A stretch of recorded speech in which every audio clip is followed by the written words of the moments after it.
What's up, everybody? Brett Mix here for the Monday Night Wars. We took a look at the WWF side this week, and I'll do the video in under 10 minutes like usual. Hit like and subscribe if you're enjoying these wars. You can check these reviews since I archive them at any time you want, so they're always going to be there on my YouTube channel for you to look back for when you want to relive the wars. Doesn't have to be right now following along. It can be in the future.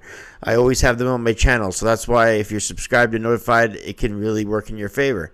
This is the 212th episode of Raw in its history. This one features a classic main event. Ratings for this Raw were a 2.7 for Monday Night Raw and a 3.3 for Nitro. So WCW wins by 0.6 this week, and their 47th week in a row they've won the ratings for Nitro.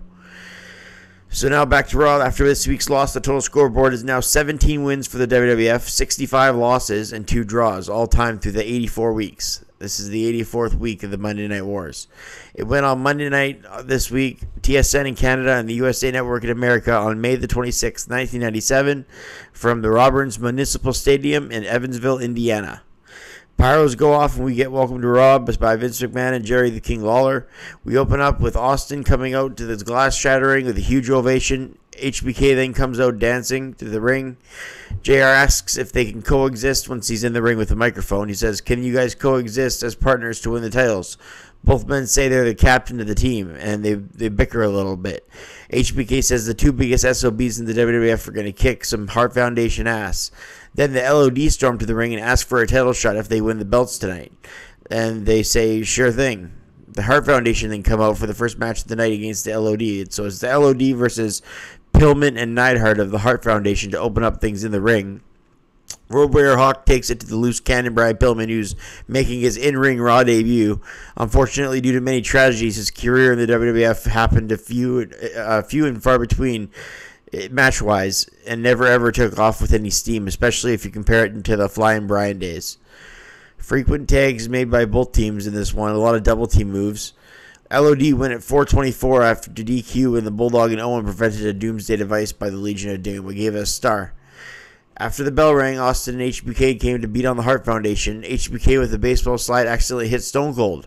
Both men brawled up to the floor. Ross screams again how they will be able to coexist. That familiar storyline is played out in today's WWE. Can they coexist? And such, as you guys all know. Paul Bearer threatens to tell Undertaker a secret tonight and goes over the changes to his appearance.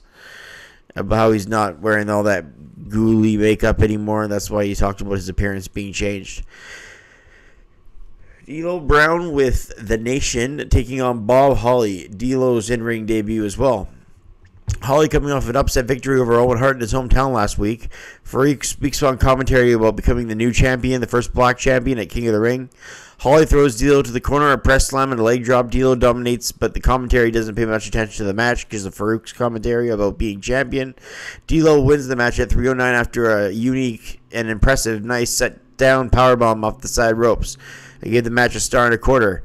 Taker cuts a quick promo backstage, but we have a bit of technical difficulties, so we don't hear him right away, but then we do hear him, and he says that this choice he makes will affect him for the rest of his life. The King backstage has a match coming up against Goldust in the King of the Ring tournament, and he calls, they show the clip of him calling Goldust the Q word from December of 1996 on Raw, and then he also calls him a flaming F word. I'm not going to say it just because of YouTube. I don't know if I'm allowed to say it or not. And, but anyway, amazing disrespectful. It's amazing how disrespectful the terms could be used on the TV back then. I forgot all about it. I mean, I watched these shows as a kid, but I forgot all about that was being said. Jerry Lawler versus Goldust with Marlena in the King of the Ring 97 first round match.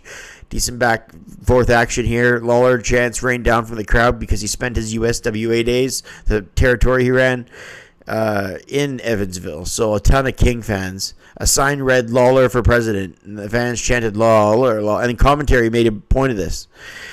Because Goldust was a face, but he wasn't all the way face back then. The King uses his feet on the ropes to win at 5:19. After the match, he gets tumbled down the ramp like a tumbleweed. I gave it 2 stars. Austin beat on Pillman backstage until the Hart Foundation found him and beat on Austin, and the officials broke it up. Austin, after a commercial break, went and found HBK, and as again they talk trash to each other. They're just in each other's face the whole time. Next up, we got Rocky Maivia, his first Raw appearance in a bit against Flash Funk.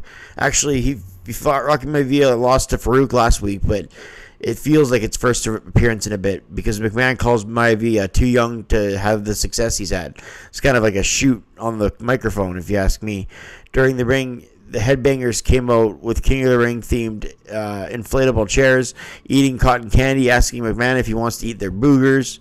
Meanwhile, in the ring, Funk dropped some high-risk offense against the rookie Maivia, who came back with no pop after he hit a rock bottom, but wasn't a finisher back then, so Flash Funk kicked out.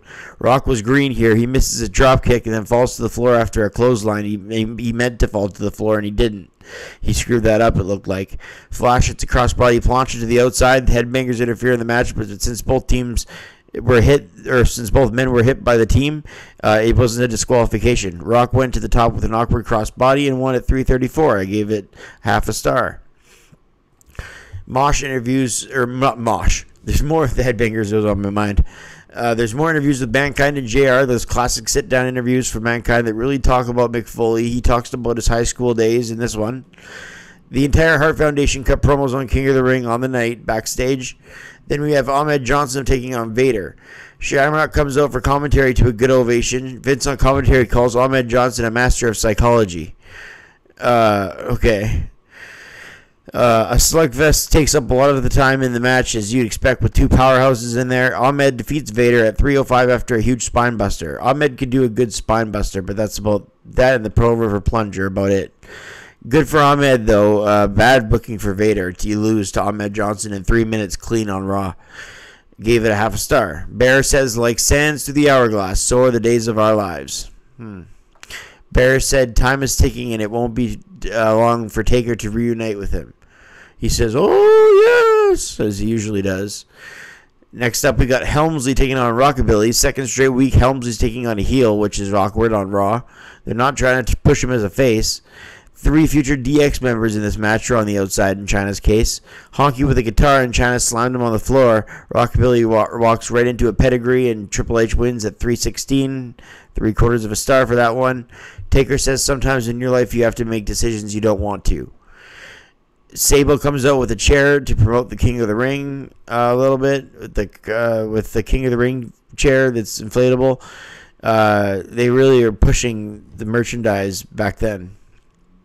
Main event, we have Stone Cold and HBK taking on the Hart Foundation, Bulldog and Owen for the WWF Tag Team titles. This match rocks. The work rate in this match was excellent. All 4 men are in their prime, and I think that was a big reason. They put on an absolute banger here. Action was so quick, almost impossible to keep up with. HBK got the chin music, and Austin covered Bulldog for the win at 13:25. The action was so crisp here. It was a treasure to watch, and this was HBK's first match back at that. In the end, and it was very quick. Not quick in time length, but it just came off quick as in entertainment-wise. In the end, at 13:25, Austin and HBK became the new tag team champions, an unlikely pair, to a loud roar from the Evansville crowd. An all-time classic. Some may find that I'm overrating the match when I give it the star rating I give it, but that's fine. At 4.5 stars. One of the best Raw matches ever. Then to end the show, Brett was on the ramp, and Austin ran up the whole way and tackled him down as he charged up the ramp. Austin and HBK have no problem taking out Brett any chance they get. After those shenanigans were done, Austin is congratulated by Vince backstage, and is congratulated backstage by Vince on commentary in an interview. HBK interrupted the promo, and again they go face-to-face arguing. Vince said the new tag team champions will argue all night long if they have to. Then Paul Bearer, to end the show, comes out and talks about how Taker had 7 days, and then Taker came out and says, I hope my fans forgive what I have to do. And he grabbed Paul Bearer by the throat, then released him and went on one knee as the fans booed. So Undertaker doesn't want that secret from Paul Bearer to get out, so he obliged to his requests. I gave this episode of Raw a 7 out of 10 because of the sit-down interviews with Mankind that went deep. Austin and HBK pushed into the King of the Ring match. the new tag team champions, that excellent main event, plus a lot of character work with The Undertaker and Hart Foundation and so on. So this one's a 7 out of 10. Hit like and subscribe if you're enjoying these reviews, and we'll see you on the next Raw is War review. I'm Brett Mix here for Wrestling Nostalgia 101, and I'm out.